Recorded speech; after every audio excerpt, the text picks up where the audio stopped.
comme on parlait justement de discrimination tout à l'heure, c'est vraiment quelque chose à avoir en tête. C'est que la question du handicap, et notamment du handicap à l'école, c'est véritablement lié à la question du sexisme pour deux raisons.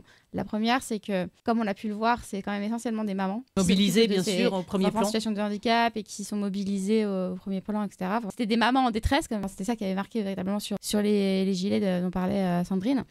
Donc pour cette première raison. Et deuxième raison, en fait, les personnes qui s'occupent des enfants en situation de handicap à l'école, eh bien, à nouveau, ce sont essentiellement des femmes. Et ce n'est pas étonnant que ces AESH soient si peu considérés dans la mesure, en fait, où les métiers féminisés en France, déjà d'origine, sont assez peu considérés aussi. Et d'ailleurs, on a aussi essayé de mettre ça un peu en avant lors d'une niche parlementaire. En fait, on a fait une proposition de loi autour de la question des métiers féminisés aussi, et notamment de la reconnaissance de la pénibilité des métiers féminisés. Il y a comme une idée fondamentalement sexiste qui est qu'un métier féminisé, c'est un métier qui est forcément simple. Et en l'occurrence, là, en plus, quand il s'agit de s'occuper d'enfants, il y a cette idée que, c'est inné, les femmes, elles savent s'occuper des enfants, donc c'est pas quelque chose de très compliqué. Et donc, il faut vraiment lutter contre ce préjugé sexiste et réellement reconsidérer les AESH. Et alors, à ce moment-là, on n'aura pas de difficulté de recrutement. Oui.